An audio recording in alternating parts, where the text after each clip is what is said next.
In 2015, former Prime Minister Stephen Harper suffered a humiliating defeat for the Conservatives, which gave power to Prime Minister Justin Trudeau. Since then, Conservatives have failed to take back power, losing both the 2019 and 2021 elections. The reasons for these losses are quite simple. Both candidates were weak. In 2019, Andrew Scheer, now he is socially conservative, so that's a plus, but he was a cringe campaigner. He wasn't charismatic. He was very milquetoast overall. But one thing he managed to do right was get out the anti-Trudeau vote in places like Alberta and Saskatchewan. The main reason he ended up winning the popular vote by about 200,000 votes, but fell behind Trudeau by 36 seats. He did end up resigning 2 months later after he was caught using his campaign funds to fund his children's private school education. In 2021, we had Erin O'Toole, who was more socially liberal than Scheer, and was even less charismatic. Trust me, I thought it couldn't get any worse, but it did. Despite campaigning as a true blue conservative in the 2020 Conservative leadership race, he came out way more socially liberal than expected. Same result, he won the popular vote but lost the seats. But instead of resigning, he was voted out by the Conservative Party caucus with a 73-45 margin. This is a conservative renaissance.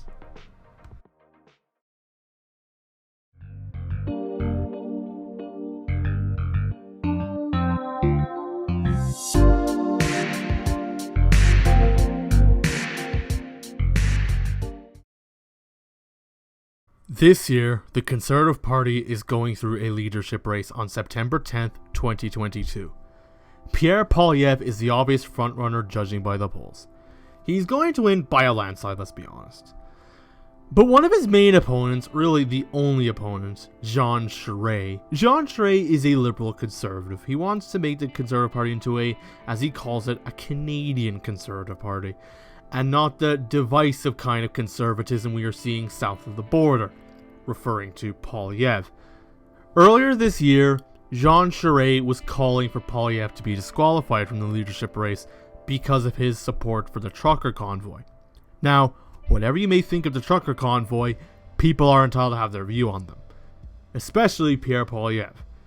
Now, Charest was using this to try and hurt Poilievre's chances, obviously. Now, being honest, this is not going to hurt Poilievre. It won't help him either, because most people who cared enough about the convoy that hate it so much would never have dreamed of voting Conservative, let alone Pierre Poilievre.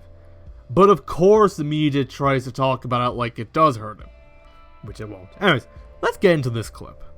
That is the kind of cancel culture and censorship you would expect from Justin Trudeau, but instead we're getting it from this liberal on this stage.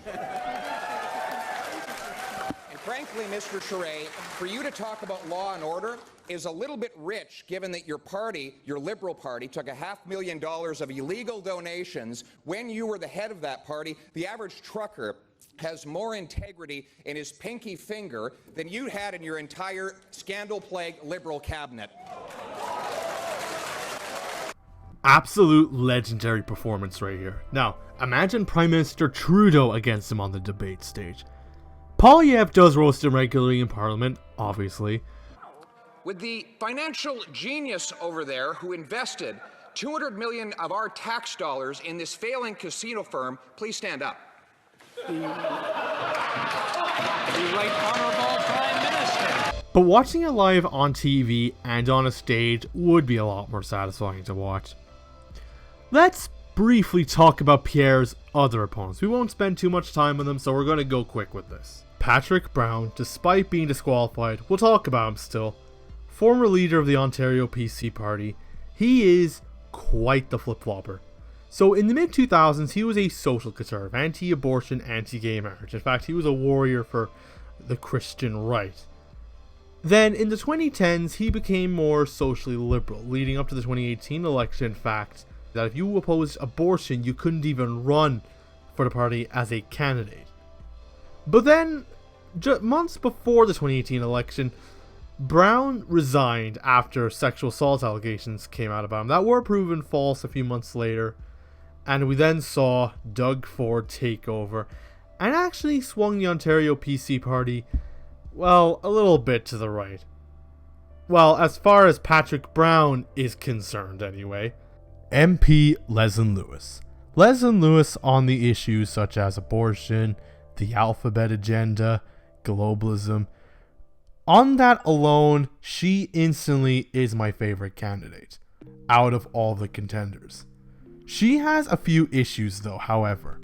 She has basically no chance of winning, which is unfortunate, and she does not have the same charisma that Pierre does.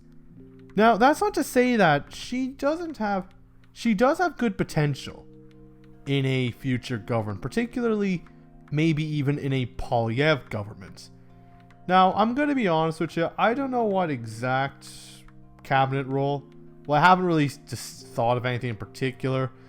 The one I kind of narrowed it down to is somewhere like Minister of Families or Education. That's where I think Leslyn would be good in. Again, don't know which ones exactly, but I think she does have a good potential future in some position like that. Former MPP Roman Baber and MP Scott Aitchison are both basically the same on almost every issue. They're fairly libertarian candidates. Both could have a future, potentially in a Poilievre government or any future government following. Depends on how it goes. Baber could get particularly interesting. I get libertarian, like, you know, Thomas Massey, but on more libertarian steroids kind of vibe from him. Aitchison, well, he's in Parliament already, so who knows, but I think he could maybe have a future. Only time will tell for both of them.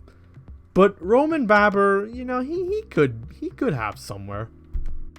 Back to Pierre. Pierre is pro-choice and pro-gay marriage on the social issues. Now, on the alphabet agenda, Pierre doesn't pander at all like most conservative politicians and prime ministers. Well, a certain British prime minister who is definitely not paying the price right now. Despite Pierre being cringe on the social issues, I do think he has a good shot at shifting the Overton window and making the overall culture more conservative in Canada. And considering how much of a socially liberal country Canada is right now, anything is an upgrade. Now, I think Pierre could be more of a socially liberal Ron DeSantis in the sense of changing the political culture. Because Ron DeSantis, as governor of Florida, he has managed to make the state from a bellwether swing state and by the end of the decade into a Republican stronghold. And how has he done this? Simple. Base legislation and a pair of balls. And if Pierre can do anything remotely similar to that, that would not be bad at all.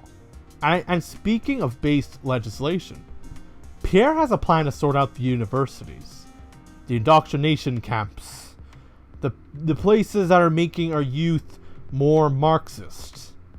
So Pierre's plan basically is any university campus that does not accept free speech or discriminates against someone because of their political views that don't agree with the administration's, he has a plan to freeze federal funding to said universities until they accept it, which I think is a amazing idea.